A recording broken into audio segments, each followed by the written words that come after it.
Selamat pagi, Assalamualaikum warahmatullahi wabarakatuh. Senang sekali pagi hari ini pendengar bisa jumpai Anda kembali setiap hari Rabu di program Healthy Morning.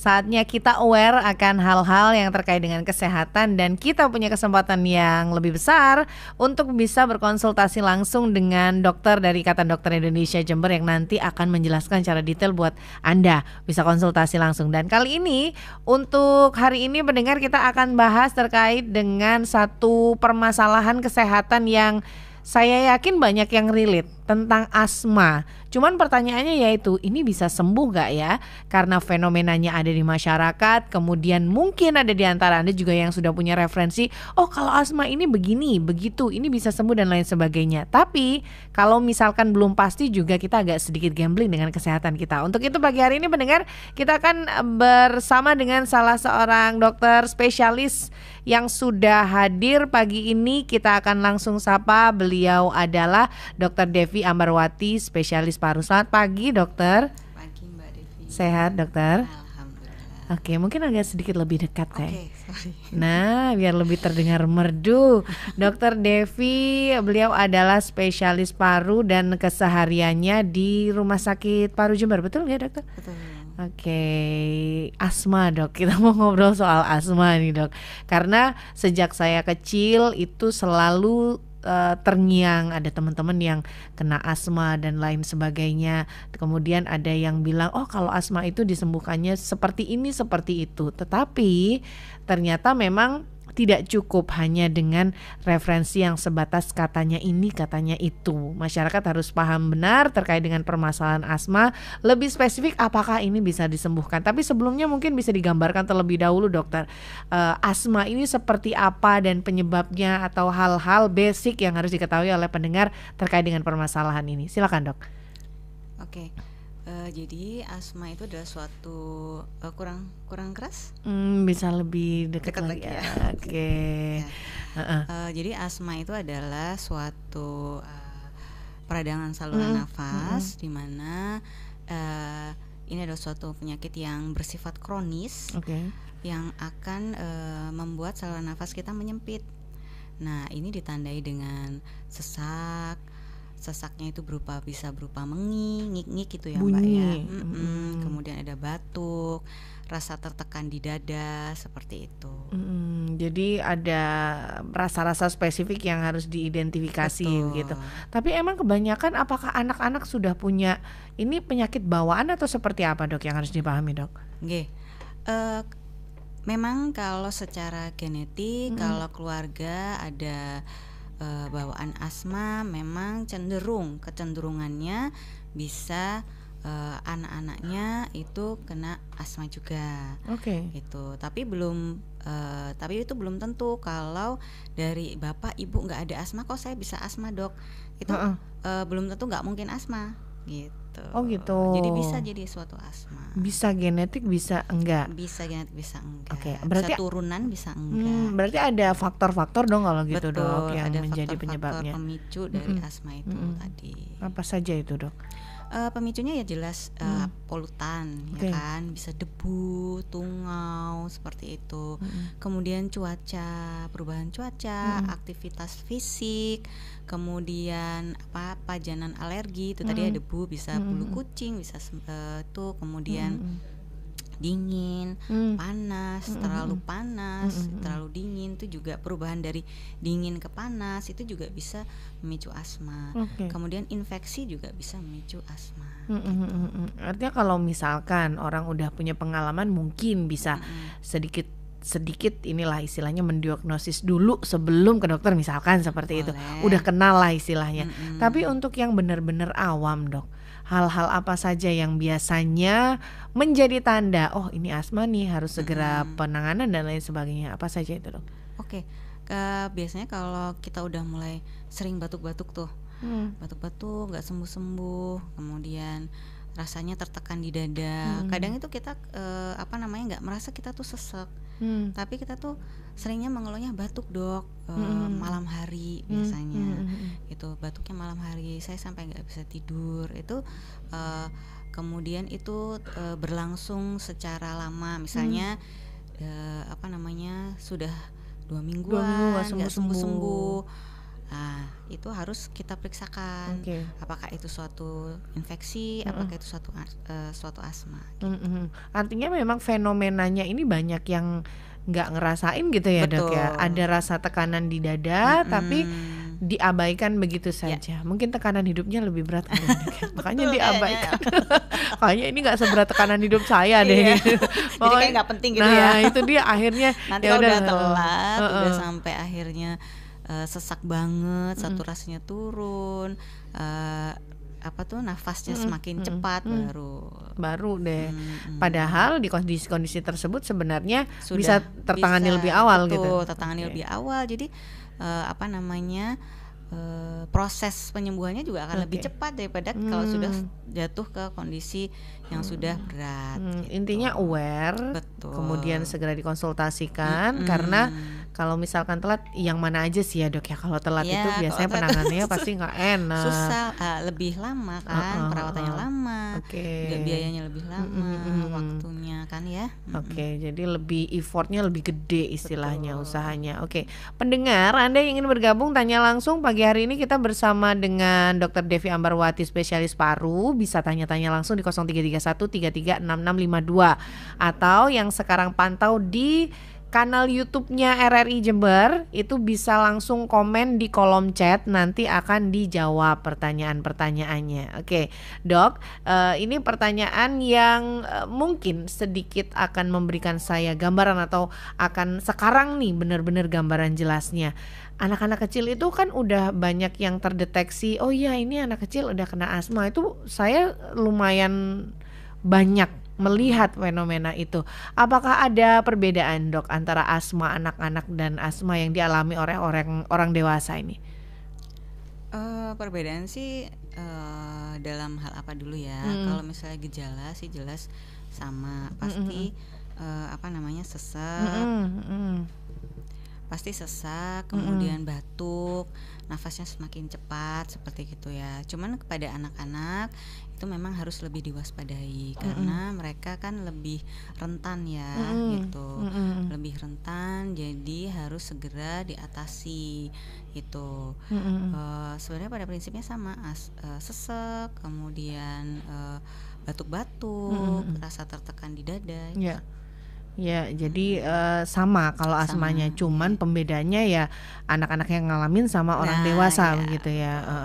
Kalau penanganan sendiri lebih enak nanganin yang anak-anak apa dewasa sih dok, ataukah nggak ada bedanya? Kalau ya jelasnya dewasa ya, jadi karena kan secara lebih komunikasi, kemudian kepatuhan itu pasti dewasa lebih mudah di KIE dikasih edukasi, informasi itu kan lebih mudah. Kalau anak-anak nggak boleh ini ya, nggak boleh ini, wah itu susah.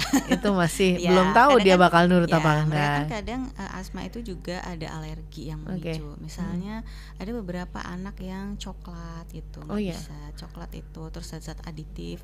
Sedangkan kita tahu ya kalau anak-anak SD itu kan jajanannya, masya Allah, luar biasa, Beda 1000 lagi. manisnya ya kan. Betul. Jadi ya itu yang sulit untuk anak-anak. Padahal kepatuhan untuk menghindari suatu pajanan alergi, pajanan yang akan menyebabkan dia ke arah asma itu yang sulit. Kalau dewasa lebih mudah. Jadi lebih udah tahu, ya dok saya kemarin makan ini. Wah itu kalau yang besar tuh udah sadar diri, ya makanya saya cepet-cepet kesini. Gitu. Kalau anak-anak mereka cenderung ya itu nggak boleh, wah sembunyi-sembunyi dia. Gitu. Ya. Nah, ini artinya orang tuanya juga harus bisa lebih ini sih, ikut memantau juga begitu ya dok ya. Oke, tapi ada tes khusus gak sih dok yang biasanya dilakukan untuk memastikan, oh ini asma, oh ini cuma tekanan hidup aja nih, bukan asma nih. Kalau untuk asma itu pasti kita akan memastikan apakah betul ini suatu asma murni ataukah asma yang ada infeksi gitu. Tentunya ada pemeriksaan seperti di ronsen gitu ya. Kalau ronsennya bersih nih, nggak ada apa-apa, oke kita tes yang namanya spirometri. Gitu. Dari situ kita tahu sumbatan saluran nafasnya sampai apa. Kemudian kita kasih suatu obat itu apakah membaik apa enggak, seperti itu. Jadi kalau pada asma dengan obat-obatan asma dia akan membaik dengan dites dengan alat tersebut.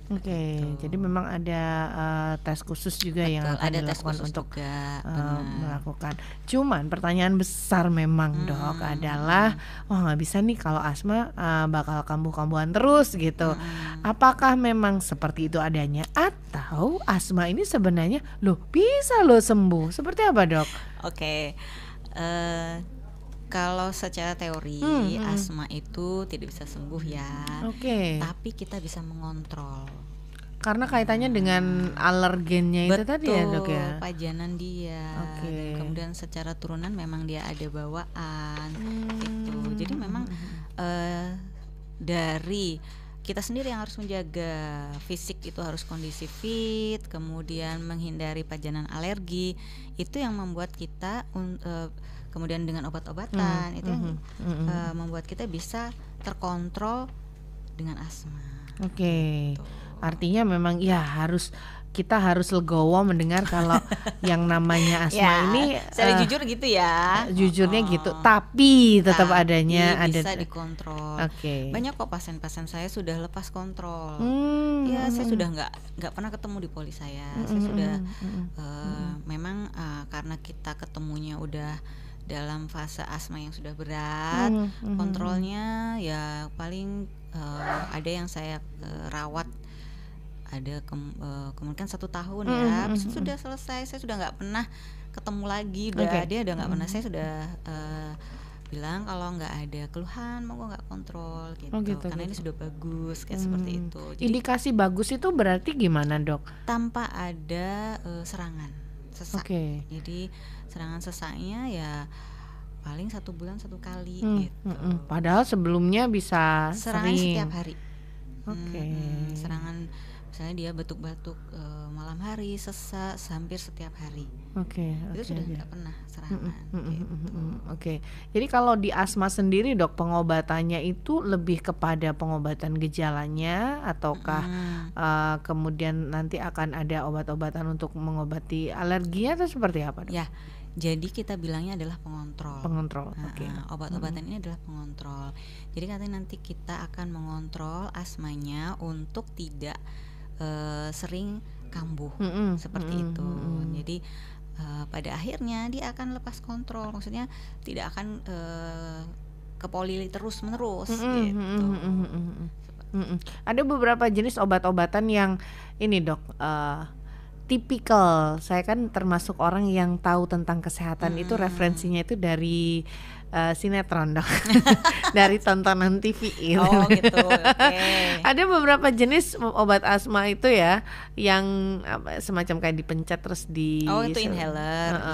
Itu apa dok ya? Spesifikasi seperti apa obat-obatan? Apakah itu wajib digunakan atau seperti apa? Betul. Jadi obat-obatan pada asma itu memang ada pengontrol dan pelega ya Mbak. Jadi pelega itu digunakan pada saat kalau pasien-pasien itu memang pada serangan, ya pada serangan asma itu kita gunakan obat-obat untuk pelega biar dia bebas sesak saat itu. Tapi ada obat-obatan itu untuk kita sebutnya controller. Jadi asma itu bisa dikontrol. Intinya tidak akan sering mengganggu aktivitas. Gitu. Jadi bebas sesak dalam melakukan banyak aktivitas seperti itu. Berarti kalau inhaler itu masuk ke dalam golongan controller, bisa control, bisa reliever gitu. Jadi memang ada kalau kita masih sering kambuh itu ya harus tiap hari pakai gitu. Dan itu nanti akan diresepkan tersendiri lah istilahnya ya. Baik pendengar, silahkan 336652 boleh tanya-tanya. Kolom chatnya boleh digunakan juga. Kalau biasanya ketemuan sama Dokter Devi harus janjian dulu ya dok. Harus daftar dulu, harus janjian dulu. Tapi kalau sekarang Anda bisa konsultasi langsung, terutama untuk yang punya masalah terkait dengan asma. Asma ini mengganggu sekali. Yang kita bisa pastikan adalah ketika ketika dia menyerang, dia akan mengganggu aktivitas harian kita, dan ini pasti juga akan mempengaruhi produktivitas kita. Sehingga akan sangat baik sekali kalau misalkan kita punya cara-cara dan juga kita tahu hal-hal yang lebih detail untuk bisa mengurangi gejalanya dan lain sebagainya ya dok ya. Baik dokter, nanti kita akan balik dulu. Saya punya satu pesan singkat saja yang akan disampaikan kepada pendengar kita, dan tetaplah bersama kami mendengar di program 1 Radio Republik Indonesia Jember, kanal informasi dan inspirasi. Masih bersama saya Devi Fitra di program Healthy Morning pagi hari ini barengan sama Dokter Devi. Devi ketemu sama Devi. Kemarin sempat ini nggak sih dok? Nggak, wah penyiarnya namanya Devi betul. Juga. Saya gini, penyiarnya sama dong sama saya. Ntar kalau ada yang manggil kita noleh semua dok. Iya betul. Oke, balik lagi terkait dengan asma nih dokter. Asma ini sesuatu yang akan mengganggu produktivitas nggak sih dok, ya kan? Kalau misalkan asma ganggu banget, asmara beda lagi.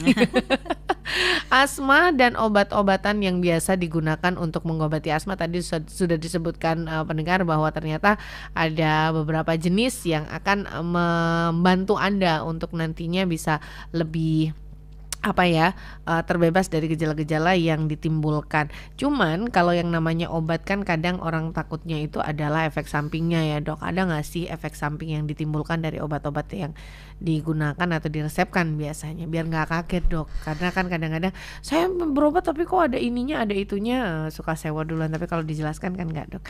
Seperti apa dok yang bisa dipahami masyarakat? Jadi memang beberapa obat itu ada yang menyebabkan efek samping. Semua obat ya, nggak hanya obat asma saja, itu pasti ada efek samping. Biasanya obat-obatan itu menyebabkan suatu nadinya jadi cepat.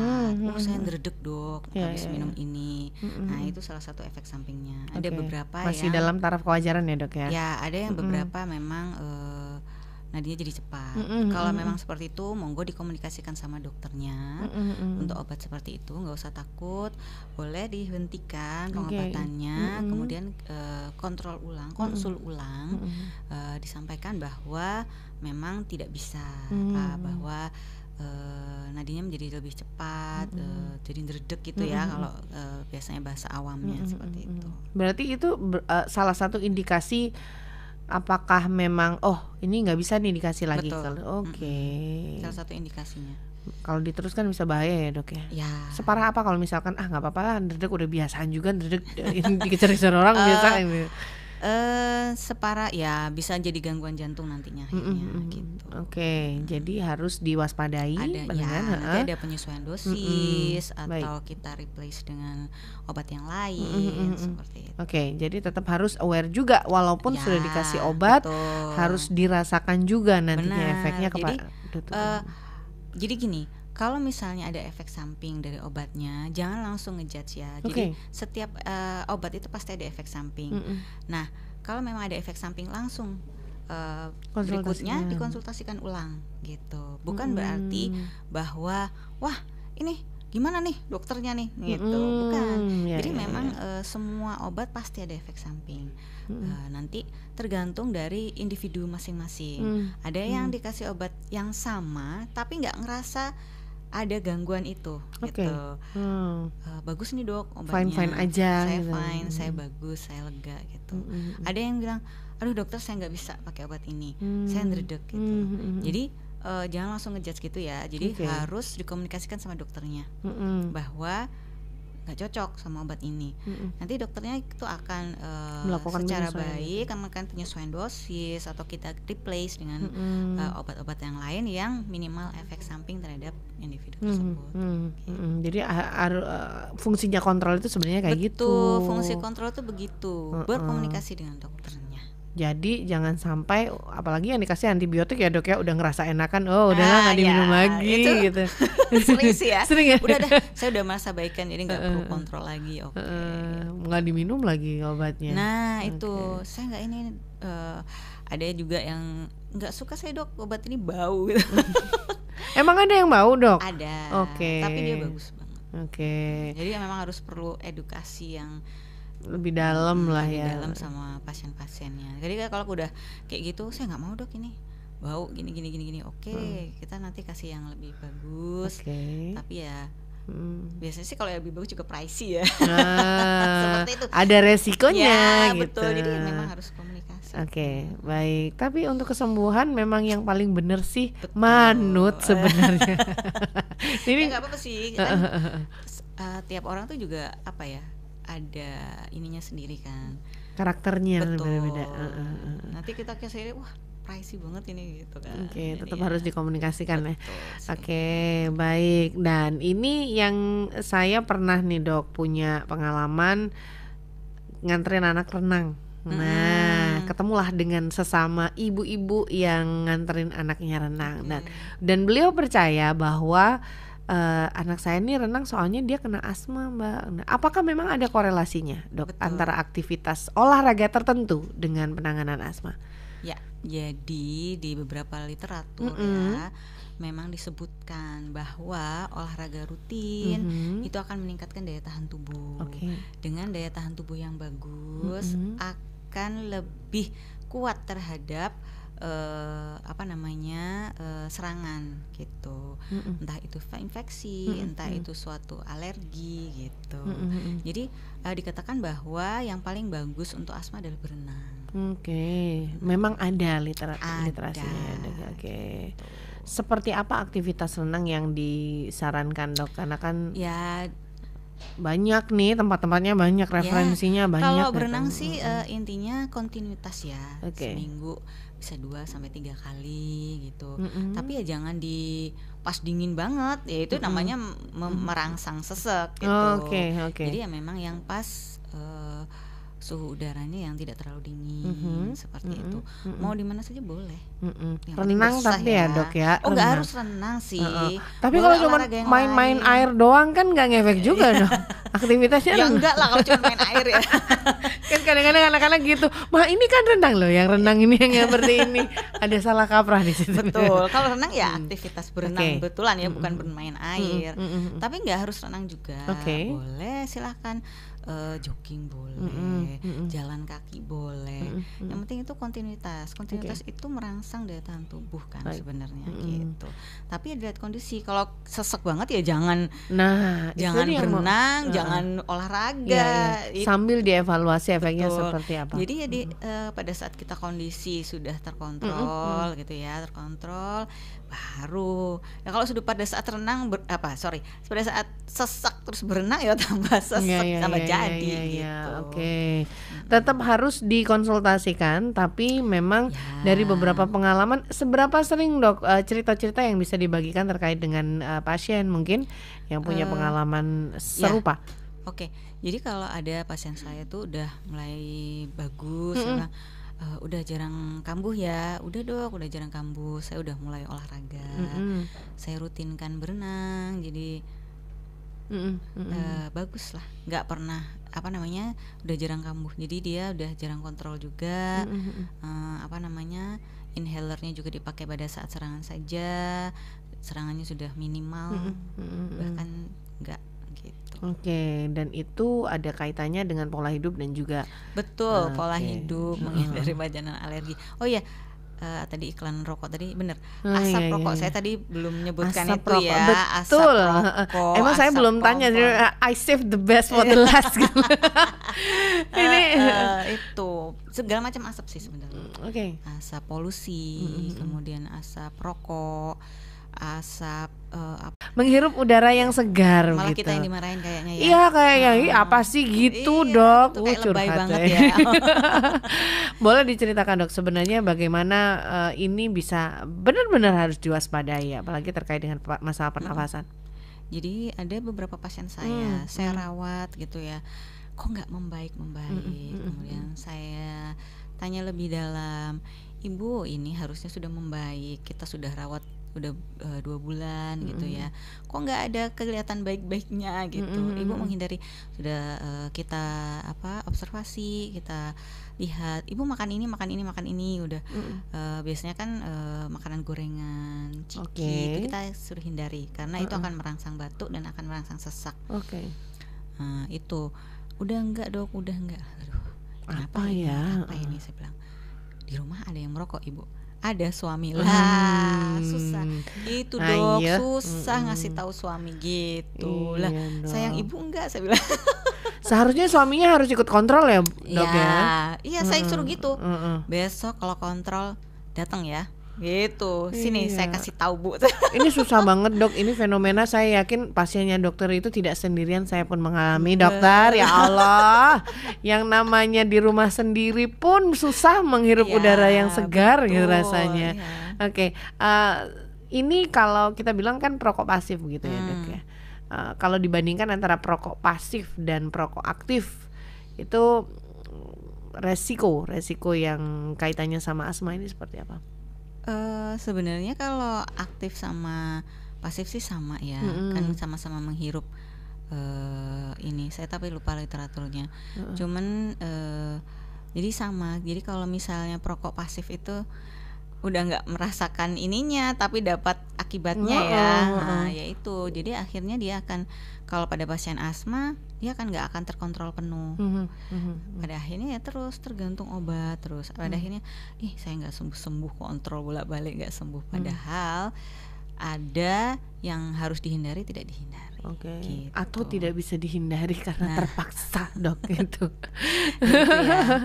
Jadi kadang saya ajak suaminya, saya edukasi, Bapak silakan merokok di luar. Kalau Bapak mau menyakiti diri Bapak sendiri silahkan, saya bilang. Jangan orang lain. Bapak punya kewajiban tidak membikin orang sakit. Dosa loh Pak, saya bilang gitu. Kalau ibunya sakit-sakit terus kan kasihan. Iya. Dan efektif nggak? Ya ada sih beberapa sih efektif. Mudah-mudahan ya dok ya, karena efektif. Ada yang merokok di luar, tapi ada yang ini masih nyuri-nyuri ke dalam. Ya. Itu paling nggak ya ngerokok di luar dulu, jangan dalam rumah ya, gitu. Biar karena anak-anak di situ, ada anak-anak, ada Betul. ibu-ibu. Betul. Gitu. Itu yang saya kadang-kadang bisa marah banget gitu. Betul. Dok, tapi kadang-kadang yang menjadi pembenaran para perokok-perokok ini untuk bisa tetap melakukan aktivitasnya itu kadang seperti ini, agak sedikit jengkel. Tapi gimana ya? Aku loh ngerokok itu malah nggak sakit-sakitan gitu. Itu kan katanya dia. Nah, fenomena atau mitos ini seperti apa dokter bisa meluruskan? Ya. Itu mitos banget tentu. Terus terang kalau perokok bilang gak sakit-sakitan belum kali. Belum ya. Itu kayak manifestasi loh. Beneran. Jadi beberapa literatur juga perokok itu memang dikaitkan pada kanker, dikaitkan pada penyakit paru obstruksi kronis, atau kita bilang paru-paru molor, ya sama gejalanya sama sesek seperti itu. Cuman kalau udah paru-paru molor itu kan nggak bisa, nggak elastis ya dok? Iya, nggak bisa dikembalikan lagi sudah. Kalau asma itu bisa balik lagi, tapi kalau udah paru-paru molor akan semakin buruk everyday. Gitu. Bayangin aja yang memang paru-paru itu harus bisa elastis, ngembang-ngempis ya, gitu betul. Ya dok. Jadi kayak pirnya itu bagus ya, bisa pirnya tuh bagus lah ya intinya. Bisa lah, kalau udah pirnya molor, ini kan paru-paru ya nggak bisa diganti. Betul. Nah, bisa diganti pun susah gitu. Dan jarang opsi ke sana ya dok ya, istilahnya masih sangat sedikit sekali. Ya sedikit, itu pun di luar ya. Kalau di sini masih belum. Insya Allah sih nanti untuk kedepannya ada, tapi tidak untuk paru-paru molor kayaknya. Iya, lebih baik mencegah daripada mengalami yang semacam itu. Oke, ini adalah hal-hal yang harus benar-benar diperhatikan, terutama bapak-bapak mungkin yang ada di depan saya itu, yang sebenarnya mereka adalah perokok. Merasa terserang. Tapi gini, susah ya kalau yang merokok tuh, kalau mereka nggak ngalamin sendiri, nggak sampai kapok sendiri, biasanya susah. Tapi mereka lagi nggak ngerokok, gitu dah. Jadi ini jadi hal yang memang menjadi awareness yang terus dibangun sebenarnya. Karena mau tidak mau harus pemerintah sebenarnya udah punya aturan ya dok ya terkait dengan ngerokok di tempat umum itu. Udah ada harus tempatnya di sini gitu. Tapi belum. Malah kita kayaknya sok banget gitu. Iya dok, ya harus banyak ngalah-ngalahnya. Ya deh, nggak apa-apa. Sambil jalan mudah-mudahan diberikan kesadaran gitu. Iya ya, semoga. Tapi ya kayaknya sudah mulai berkurang sih. Tapi ada beberapa yang masih kayak Ini area-area saya, suka-suka saya gitu. Kita sih appreciate ya dok dengan adanya beberapa tempat umum seperti di stasiun. Kalau di terminal saya belum tahu ya, tapi kalau stasiun bandara itu sudah benar-benar ketat gitu. Ada tempat-tempat khusus yang bisa digunakan, tapi kalau tempat lain ya jangan coba-coba. Nah hal-hal semacam ini yang kita harapkan. Jadi yang rokok tetap punya space, yang nggak ngerokok pun space-nya nggak terganggu. Jadi mudah-mudahan ini lebih awareness-nya lebih luas. Cuman dok, kalau ngomongin soal asma itu kan nggak cuma rokok aja kan, banyak hal-hal yang lain. Sekarang gaya hidup dan juga keanekaragaman makanan yang ada di sekitar kita itu sudah semakin luar biasa dokter. Seberapa besar pengaruh makanan-makanan kekinian dan gejala-gejala asma yang muncul, terutama yang udah pernah dialami nih sama pasien-pasiennya dokter? Ya, jadi kalau beberapa pada pasien-pasien saya, terutama yang lebih ke anak-anak ya, kayak zat-zat aditif, kemudian coklat, itu kalau ada alergi, itu biasanya mereka akan lebih sering serangan. Jadi kalau udah dietnya udah mulai loss, aduh kambuh lagi nih, loh kemarin udah nggak kambuh nih, udah nggak kontrol, saya bilang kenapa lagi gitu, terus iya ini dok, wah ya, ternyata sudah saya loss. udah ibu. Iya, jadi memang apa ya, kayak saya sempat nyobain sih punya anak saya ya. Sakit banget di tenggorokan. Itu jenis yang apa dok? Seblak kayak mungkin? Minuman. Minuman. Aduh, masya Allah, saya bilang, nah udah nggak usah minum kayak gini. Itu udah benar-benar kerasa ya dok? Sakit banget. Oke. Banyak nggak dok pasien-pasien kecil yang dokter tangani? Kebetulan sih kalau pasien kecil jarang ya, karena kan memang sudah masuk ke dokter anak. Dokter anak, oke. Jadi kalau beberapa aja yang usia 14, 15 biasanya sudah tertangani gitu. Kalau dari range dok yang sejauh ini terkait dengan asma itu dari range umur berapa? Mungkin ini juga akan jadi awareness buat kita nanti. Untuk maksudnya gejala yang jadi pasiennya dokter? Kalau saya sih kan karena saya paru ya, jadi saya lebih ke arah ke arah pasien dewasa. Oke. Kalau anak-anak jarang. Apakah yang muda-muda ataukah yang tua? Kemudian yang lebih banyak yang kalau asma pasti muda. Oh ya? Lebih ke arah muda. Kenapa tuh dok? Apakah ada faktor-faktor tertentu mungkin kenapa muda? Oh ya karena kan memang ada faktor turunan, kemudian lifestyle, misalnya dia sering terpajan gitu ya. Apakah itu zat kimia juga sih, misalnya dia sering terpajan debu gitu ya, kemudian sering terpajan polusi, itu bisa. Kalau tua apakah kemudian nggak mungkin kena asma? Mungkin banget, mungkin banget, tapi rata-rata usianya range antara pasien saya ya 20 sampai 60. Oke, jadi ini harus waspada juga untuk yang biasanya atau yang mungkin udah ada nih gejala-gejalanya tapi masih nggak yakin ini sebenarnya asma atau bukan. Dan ini adalah kondisi yang harus aware bareng-bareng lah istilahnya. Dok, kita akan kembali lagi dok abis ini. Tetap bersama kami pendengar di program 1 Radio Republik Indonesia Jember, kanal informasi dan inspirasi.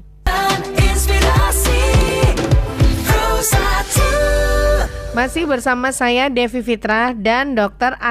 Ambarwati, spesialis paru, betul ya dok ya namanya? Namanya sama, rezekinya beda ya. Jadi dokter dan jadi yang nemenin dokter ngomong istilahnya gitu.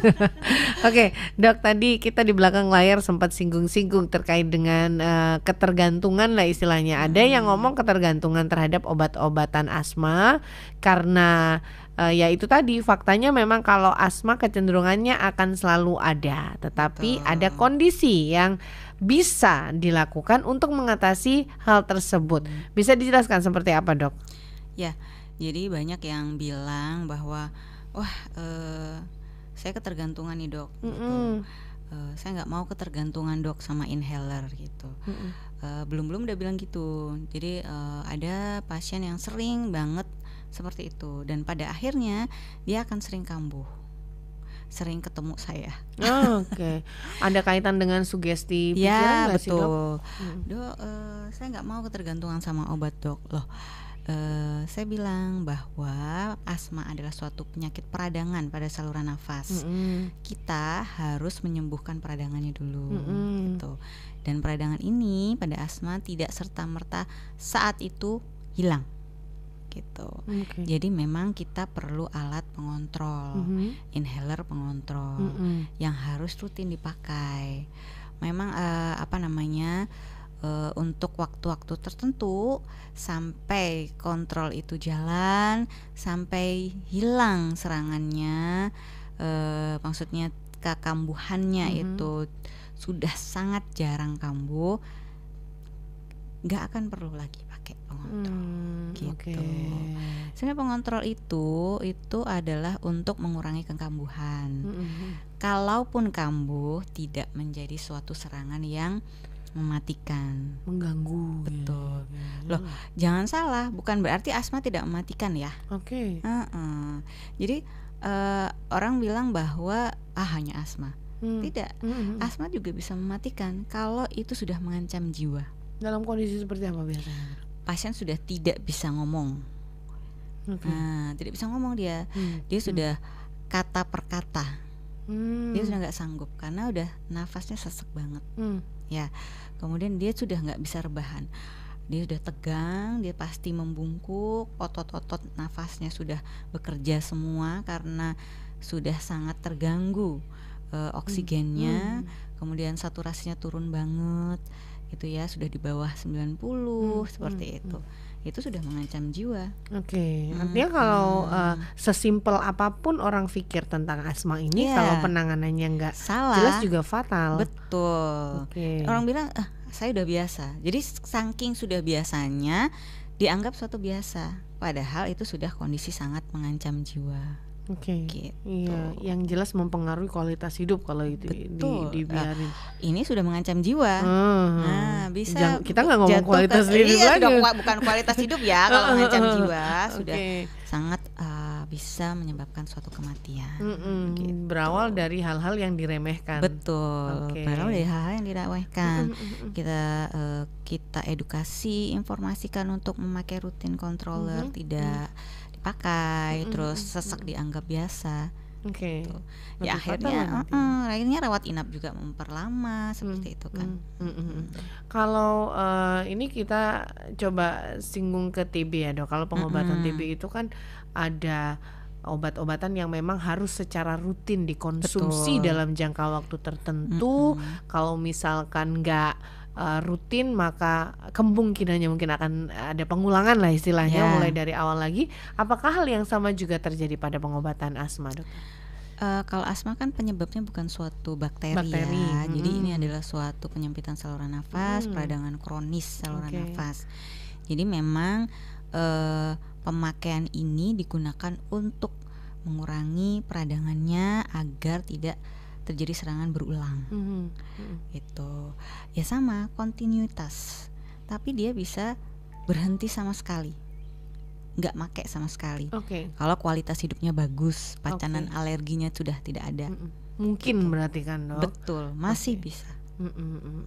Artinya memang harus ada keteraturan, betul, kontrol, kemudian dihindari pajanan yang bikin dia sesek, seperti itu.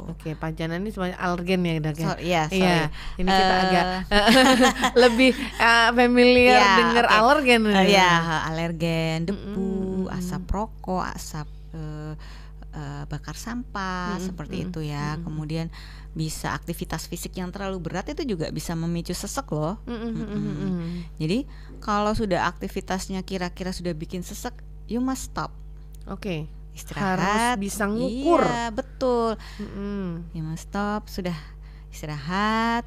Kalau memang bisa diteruskan, kalau enggak ya you must istirahat. nggak boleh Gitu. dipaksain. Betul. Oke, ini ada kondisi-kondisi yang memang kita sendiri nantinya yang bisa Mengukur, menentukan betul. Jadi apakah ini akan jadi lebih baik atau akan jadi lebih buruk gitu. Oke, iya. jadi agak batuk. Tapi mudah-mudahan bukan asma. Oke, kalau perkembangan pengobatan asma dalam beberapa tahun terakhir mungkin ada yang bisa diupdate dok, sehingga ini bisa menjadi sebuah optimisme buat teman-teman di luar sana yang juga masih berjuang dengan asmanya. Ya, kalau dulu kan kita ke oral ya, maksudnya minum obat Minum minum doang. terus. Kalau sekarang sudah ada inhaler, udah praktis, dia apa namanya langsung ke saluran nafas. Jadi untuk efek samping dia mengenai organ lain tuh lebih minimal gitu, karena dia akan langsung ke saluran nafas, Oke. ya kan, menempel ke sel paru gitu. Jadi dia langsung ke tepat sasaran. Oke. Sedangkan kalau minum obat itu kan masih muter tuh, masih Ya. diserap dulu di usus, kemudian dia ke organ parunya seperti itu. Kalau ini Nah, udah jalan tol ya langsung. ya kalau ini kan langsung dia langsung cepat melegakan gitu. Itu sih. Jadi terus apa namanya, cuman beberapa obat inhaler itu harus tahu cara pakainya, isinya apa, nggak Yeah. sembarangan loh gitu. Ada beberapa obat yang kadang pasien itu salah makainya gitu. Jadi dia sudah sering serangan, dia tanpa konsultasi dengan dokter, pakai sendiri, akhirnya dia jatuh ke masuk rumah sakit. Seperti apa itu dok? Pakai sendirinya biasanya? Oh, udah semprot sendiri dia. Sehari bisa 10 kali. Padahal itu bukan parfum ya ngomong kayak itu betul, inhaler. Oke. betul, sehari itu 10 kali. Jadi dia overuse. Nah, dikatakan bahwa untuk overuse tuh nggak boleh, karena overuse sama saja dia memicu organ lain, jantungnya jadi berdetak lebih cepat, nadinya seperti itu. Oke. Itu akan mengganggu jantung juga akhirnya. Iya, saya jadi gitu. ingat salah satu scene di serial televisi dia produk luar memang ya dok ya, tentang kedokteran gitu. Jadi ada ibu-ibu dia datang asma. Oh, dokter udah tahu nih kayaknya. Iya, itu lucu banget emang. Jadi dia dikasih inhaler gitu. Tapi dokter itu kenyataan loh. Emang ada nggak sih dok yang kayak gitu? Ada banget. Jadi ada kita banget. cerita dulu nih dok ya.